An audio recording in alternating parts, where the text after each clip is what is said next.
Hormuz strait में USS Abraham Lincoln पर दूसरा हमला हुआ है। यूएसएस अब्राहम लिंकन पर आईआरजीसी नौसेना का हमला हुआ है। तो ये अपने आप में, जैसा कि कोहली सर कह रहे थे कि वॉर जो है अब एस्केलेशन की तरफ बढ़ता जा रहा है। चाहे वो क्लस्टर बॉम्ब का यूज हो, चाहे देखिए अब्राहम लिंकन को लगातार इस तरह से टारगेट करने की बात हो। अमेरिका की सेना के लिए अब्राहम लिंकन पर किसी भी तरीके का नुकसान या हमला एक बहुत बड़ी बात है और ऐसे में अब देखना होगा अमेरिका की तरफ से क्या रिएक्शन होता है। लेकिन यह खबर इस वक्त की बहुत बड़ी खबर है। दूसरी बार हमला हुआ है अब्राहम लिंकन पर।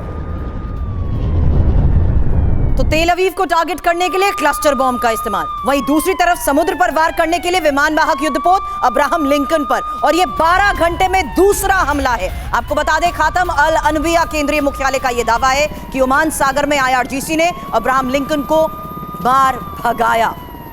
ये बड़ी खबर है। आईआरजीसी ने सीधे ओमान सागर में अब्राहम लिंकन को हिट किया, टारगेट किया, और 12 घंटे में दूसरा हमला यूएसएस अब्राहम लिंकन पर। और देखिए, ईरानी हमले के बाद अब्राहम लिंकन एयरक्राफ्ट कैरियर पीछे हटा है। डिस्ट्रॉयर के साथ 1000 किलोमीटर पीछे लौटा है। कैरियर पर आईआरजीसी की नेवी फोर्स ने अटैक किया।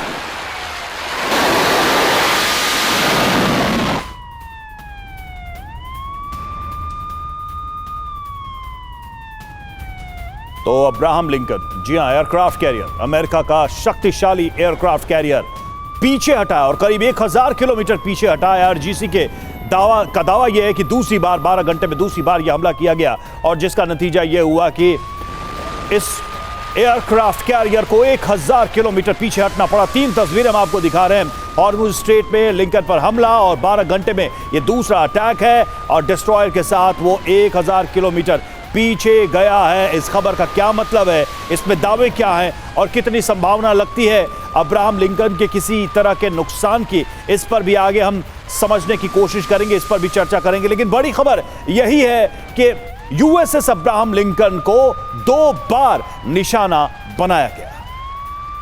बड़ी खबर रवि आपने दी, और ऐसे में कैप्टन श्याम सर से भी करेंगे सवाल, क्योंकि जो यूएसएस अब्राहम लिंकन ईरान के लिए बड़ा खतरा था, उस पर हमले को लेकर बड़े दावे किए जा रहे हैं। फिलहाल खबरों पर एक डिटेल, क्योंकि अमेरिकी युद्धपोत अब्राहम लिंकन पर ही बड़े हमले को लेकर यह खबर है। क्रूज मिसाइल से अब्राहम लिंकन पर हमले का दावा। आईआरजीसी ने 2 बार हमले का दावा किया है। क्रूज मिसाइल निशाने पर लगी, यह भी आईआरजीसी ने दावा किया। युद्धपोत को बड़ा नुकसान पहुंचा है। साथ ही अमेरिका ने आईआरजीसी के दावे को गलत बताया है। आईआरजीसी हमले को लेकर झूठ बोल रहा है, ये यूएस का कहना है। आसपास भी नहीं आई ईरानी मिसाइल। हालांकि लिंकन युद्धपोत का एयर डिफेंस मजबूत है और लिंकन को सिर्फ पीछे हटाया गया, ये यूएस की तरफ से कहा गया। लेकिन ईरान का क्या नंबर 1 टारगेट अब्राहम लिंकन अब बन चुका है, क्योंकि जिस तरीके से ईरान अब्राहम लिंकन, जो कि अभी तक ईरान के लिए सबसे बड़ा थ्रेट माना जाता था, न्यूक्लियर पावर्ड है ये, और ऐसे में जो प्रोजेक्शन और जिस तैयारी के साथ उसकी डिप्लॉयमेंट अमेरिका ने की थी, एक्सपर्ट से हमने सवाल किया कि ये ईरान के लिए कितनी बड़ी चिंता हो सकता है। लेकिन आज की खबर यह है कि अब आईआरजीसी सीधे टारगेट पर रख रहा है न्यूक्लियर पावर। बिना ईंधन भरे कई वर्षों तक ऑपरेशन में ये सक्षम है। ये अब्राहम लिंकन के बारे में हम आपको बता रहे हैं, क्योंकि विशाल एयरबेस है इसका। 70 से 80 लड़ाकू विमान को रखने की यह क्षमता रखता है।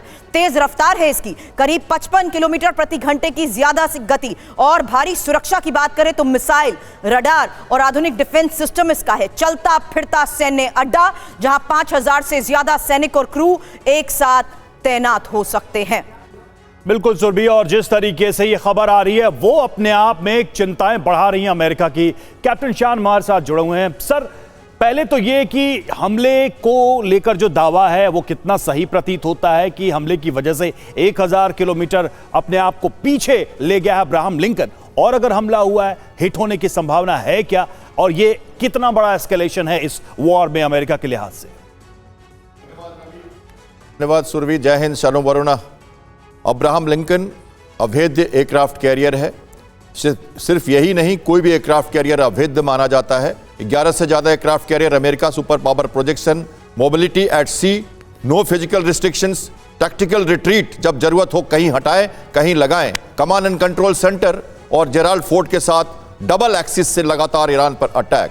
देखिए चाइना भी 4 एयरक्राफ्ट कैरियर बना रहा है। आप समझ सकते हैं आखिर इतना वल्नरेबल टारगेट हो तो क्यों बना रहे हैं लोग और क्यों आगे बढ़ाया जा रहा है। आप समझिए एयरक्राफ्ट कैरियर्स को मारना बहुत मुश्किल है, और अगर छोटी सी भी एक गुलेल भी लग जाए तो अमेरिका के लिए बहुत बड़ा चैलेंज हो जाएगा। तो टैक्टिकल रिट्रीट ही उसका सबसे बड़ा एडवांटेज है। सरप्राइज मोबिलिटी, कहीं से मूव करके लाना। पहले तो बैलिस्टिक मिसाइल से अटैक पॉसिबल होना नहीं है, क्रूज मिसाइल्स का यूज करना सही होगा जो उन्होंने किया। ड्रोन से उन्होंने कोशिश की मारने की, बहुत ही छोटा टारगेट होता है।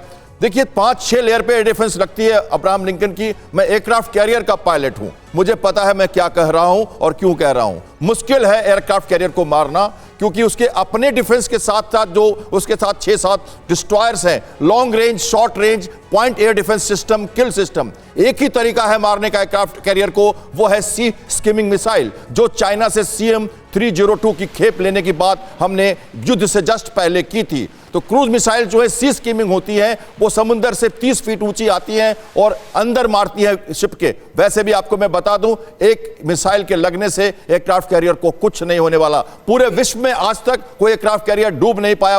वर्ल्ड वार में बड़ी मुश्किल से कामाकाजी अटैक में जापान ने किया था। उसके बाद ट्रेनिंग के दौरान बिस्मार्क को डुबाने में उनको 3-4 दिन लग गए, नहीं डूब पाया। और इसमें तो पूरी फाइटिंग फोर्स है, NBCD, nuclear, biological, chemical, damage control, fire fighting की पूरी टीम है जो तुरंत ही दुरुस्त कर सकती है। थोड़ी डैमेज होगी लेकिन उसको रिकवर किया जा सकता है। तो कैरियर का ऑपरेशन इतना आसान नहीं होता, बहुत ही कॉम्प्लिकेटेड होता है, बहुत अलग होता है। जो लोग कैरियर ऑपरेशन नहीं जानते वो नेवी में रह के भी, मैं कहता हूं, नेवी को पूरी तरह नहीं जान पाते। ये कहा जाता है ये अलग बैटलशिप है, अलग क्लास है, और इसकी जो रिक्वायरमेंट है, इसका जो सरप्राइज है और इसकी कमांड्स, देखिए अगर आप बॉम्बर यूज करें तो परसिस्टेंस नहीं है, मिसाइल्स लैंड्स यूज करें तो वो दिख जाते हैं, लेकिन कैरियर जो है वो मूव कर पाता है।